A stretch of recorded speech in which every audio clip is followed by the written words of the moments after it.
감사의 박수 다시 한번 부탁드리겠습니다.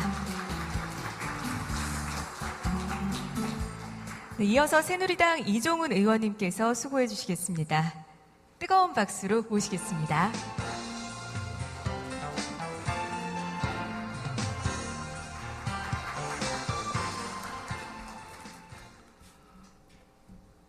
예, 2013 요즈마 창조경제 포럼 개최를 축하드립니다.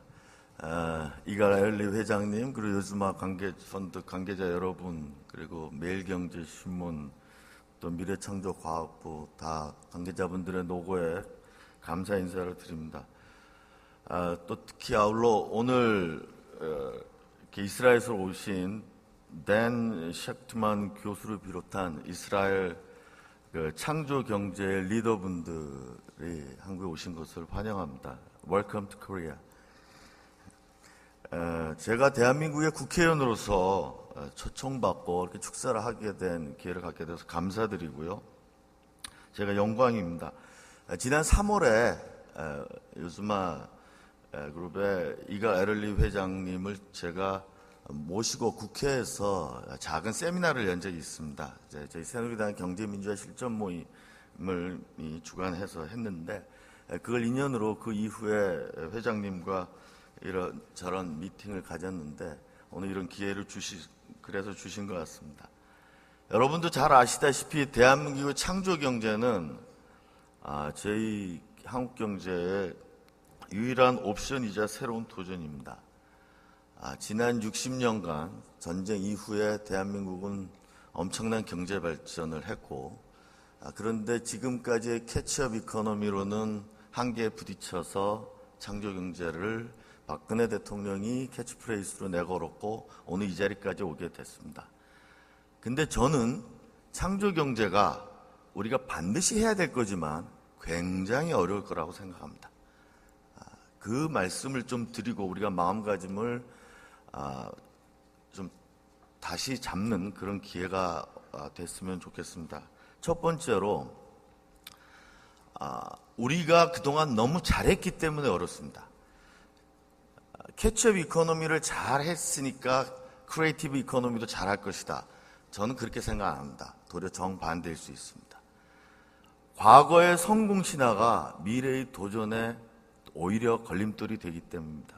예컨대 삼성전자가 TV의 신화를 만든 보르도 TV의 신화가 있고 갤럭시의 신화가 있습니다. 아이폰 한 달 만에 따라잡은. 그러나 그 성공 신화가 캐치업에서 계속 성공했기 때문에 오히려 창조 경제는 굉장히 어려울 수 있다라는 생각을 우리는 조심해야 된다라는 생각이 듭니다. 제가 있는 정치권에서도 새 정치를 얘기하는데 잘 안 되는 가장 큰 이유가 예전에 구태 정치로 재미를 본 사람들이 많기 때문입니다. 역으로.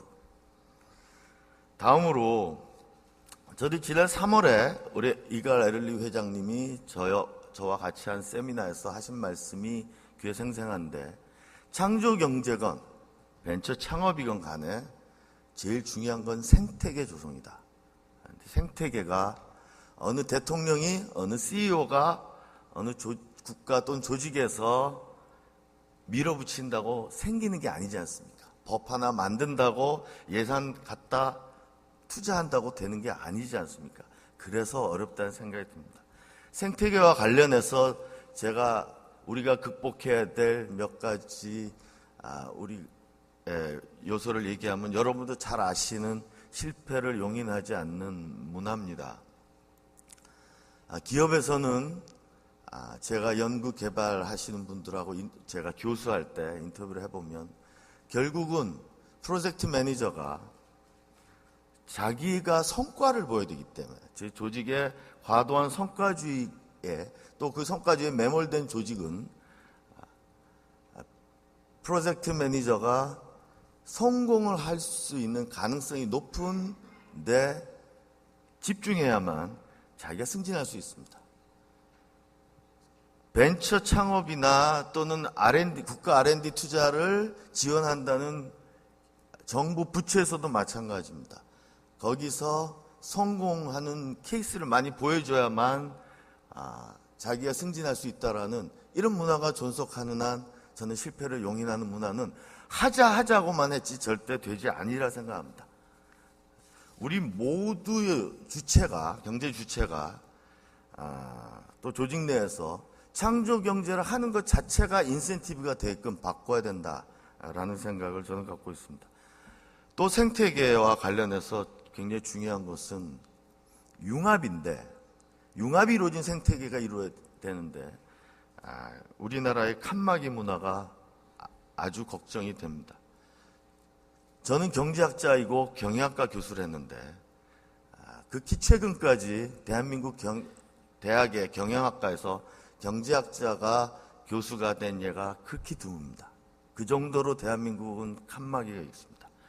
벤처 창업을 지원하는 산자부를 미래창조과학부가 과연 얼마나 협력할 수 있을까? 저는 이갈 에를리 회장님께서 이스라엘의 창조 경제를 이니시에이트하고 그리고 슈퍼 과학관인가요? 수석 과학관으로서 컨트롤 타워 하셨던 그 경험을 저는 아주 면밀하게 봐야 된다고 생각합니다. 지금 대한민국의 미래 창조 경제의 컨트롤 타워는 어딘가? 솔직히 저 잘 모르겠어요. 이 부분에 대해서 잘 정리가 되고 추진해야 되는 것이 아니냐라는 생각이 들고요. 저는 벤처 창업이 오늘 주제가 될 텐데 벤처 창업자들이 창조 경제를 리드하겠지만 그 성공은 저는 글로벌 기업, 대한민국의 대기업, 삼성과 같은 글로벌 대기업과 협력과 연계 하에서만 가능하다고 생각합니다. 잘 아시다시피 벤처는 바이 데피니션 하이 리스크입니다. 하이 리턴이 와야 되는데 시장이 작은 데서는 하이 리턴이 보장되지 않습니다. 글로벌 기업과의 협력이 되지 않으면 안 되는데 지금까지 벤처 창업으로 성공한 그 기업들을 일부 대기업들은 기술만 탈취해 가거나 또는 헐값에 인수하려는데 도리어 신경을 많이 썼습니다. 그러면 생태계가 조성이 안 됩니다. 그러면 창조경제 죽습니다. 그래서 저는 경제민주화도 창조경제 생태계의 아주 중요한 핵심 요소라 생각합니다. 그뿐만 아니라 장시간 근로, 한 달간 집에 안 가고 실험실에 처박혀서 어떻게 한 프로젝트는 성공할 수 있을지 모르지만 지속적인 창조경제는 어려운데 대한민국은 너무 많은 시간 일하고 있습니다. 이것도 고쳐야 되겠죠. 창조경제가 국가 아젠다인데 많은 사람들이 그게 도대체 뭐냐고 합니다. 창조경제의 개념을 명확히 하고 구체적인 성공 모델을 만들어내는 것이 중요한데 오늘 이 포럼이 그 씨앗이 되었으면 하는 바람이고요. 오늘 여러분들의 열정과 기여가 대한민국 창조경제의 꽃을 피우는데 분명히 큰 씨앗이 될 것이라고 믿고 다시 한번 오늘 이렇게 저한테 축사를 할 수 있는 기회를 주셔서 감사드립니다. 감사합니다. 네, 새누리당의 이종훈 의원님 감사의 말씀 드립니다. 다시 한번 축사를 해주신 두 분께 뜨거운 박수 부탁드리겠습니다.